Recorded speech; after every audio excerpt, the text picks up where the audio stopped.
अक्षय कुमार और प्रियदर्शन, ये दोनों नाम जब जब साथ आए दर्शकों का पेट हंसते हंसते दुख गया है। हेरा फेरी, गरम मसाला, भूल भुलैया जैसी फिल्में इसका सबसे बड़ा एग्जाम्पल हैं। इसीलिए खट्टा मीठा के 16 साल बाद जब इस जोड़ी ने भूत बंगला से वापसी का ऐलान किया तो लोगों की उम्मीदें बढ़ गई। आज इस फिल्म का ऑफिशियल ट्रेलर रिलीज हुआ है, जिस पर हमारा कुछ मिला जुला रिएक्शन है। इस ट्रेलर से हम जो बेसिक प्लॉट समझ पाए वो ये कि मंगलपुर नाम के एक गांव में एक बड़ा सा महल है। उस महल में तमाम साजो सामान के साथ भूतों का साया भी है। गांव वालों का कहना है कि पास के जंगल में वधूसुर नाम का भूत हजारों सालों से रह रहा है, मगर इस बीच एंट्री होती है अक्षय कुमार की, जिनकी हरकत उस भूत को जंगल से महल में खींच लाती है। फिर जो होता है वही भूत बंगला की कहानी है। और सच कहे तो यहाँ कहानी के लिहाज से कुछ अनोखा डिस्कस करने को नहीं है। इस तरह का प्लॉट आपने पहले भी कई हॉरर फिल्मों में देखा है। खैर, ट्रेलर की शुरुआत अक्षय कुमार और वेटरन एक्टर असरानी की नोकझोंक से होती है। उनके बीच जो 2-3 सीन्स दिखाए गए हैं वो मजेदार हैं, खासकर पेशाब और पिछास के कंफ्यूजन वाला सीन। असरानी अब इस दुनिया में नहीं है, इसीलिए उन्हें दोबारा स्क्रीन पर देखना आपको अलग तरह से हिट करता है। उनके अलावा परेश रावल और राजपाल यादव भी अपने अपने रोल में ठीक लगते हैं। ये चारों शख्स प्रियदर्शन की दे दनादन में भी साथ नजर आ चुके हैं। उनके अलावा वामिका गब्बी, जीसू सेनगुप्ता, मिथिला पालकर और तब्बू ने भी इस मूवी में काम किया है। कुल मिलाकर भूत बंगला की स्टारकास्ट बड़ी है। डायरेक्टर जबरदस्त हैं, प्रोड्यूसर एकता कपूर है। फिर भी ये ट्रेलर आपको फीका नजर आता है, मगर इस फीकेपन की वजह केवल इसकी कलर ग्रेडिंग नहीं बल्कि डायलॉग्स और प्लॉट भी हैं। प्रियदर्शन भले ही कितना भी इनकार करें, मगर यह फिल्म भूत बंगला से ज्यादा भूल भुलैया 2 नजर आ रही है।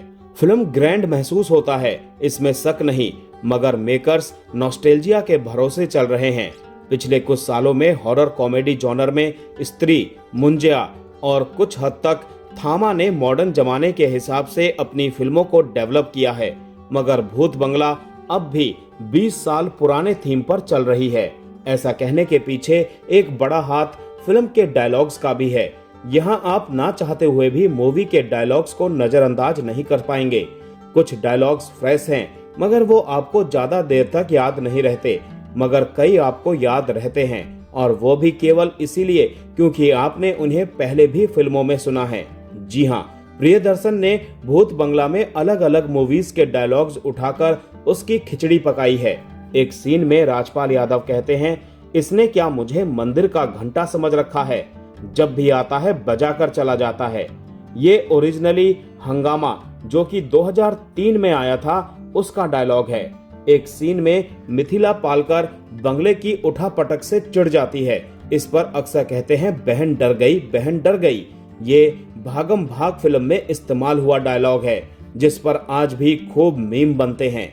चौंकिएगा मत यदि आपको मूवी में हेरा फेरी के डायलॉग्स भी सुनने को मिल जाएं। इन डायलॉग्स को सुनकर आप मुस्कुराने लगते हैं, आप नॉस्टैल्जिक भी होते हैं। मगर क्या अक्षय कुमार और प्रियदर्शन के लिए इतना भर काफी है? फिल्म आपको कहानी के हिसाब से कुछ हटके नहीं दे रही। ऊपर से उसके ट्रेलर में सबसे ज्यादा चर्चा भी ऐसे ही डायलॉग्स की होगी जो उसके है भी नहीं। वो डायलॉग्स पहली बार सुनने में मजेदार लगते हैं क्योंकि तब आपने उनकी उम्मीद नहीं की थी, मगर ट्रेलर को दूसरी बार देखने में उसका नॉस्टैल्जिया वाला गुब्बारा भी फूट जाता है। ऐसे में फिल्म सिनेमा घरों में आपको क्या नया देगी, ये बड़ा सवाल है। मगर ये उतनी बड़ी दिक्कत नहीं है जितनी बड़ी दिक्कत है इसकी कलर ग्रेडिंग। शुरुआत में लगा कि शायद हमारे ही स्क्रीन में कोई दिक्कत है, मगर सच ये है कि मेकर्स ने इसमें एक बहुत ही फीके फिल्टर का इस्तेमाल किया है। रंग सफेदी लिए दिख रहे हैं, फ्लैट लाइटिंग की वजह से चेहरे चमक रहे हैं, मगर सीन आर्टिफिशियल नजर आ रहे हैं। ये अचरज वाली बात है कि प्रियदर्शन ने ट्रेलर को ऐसे ही आगे बढ़ने दिया।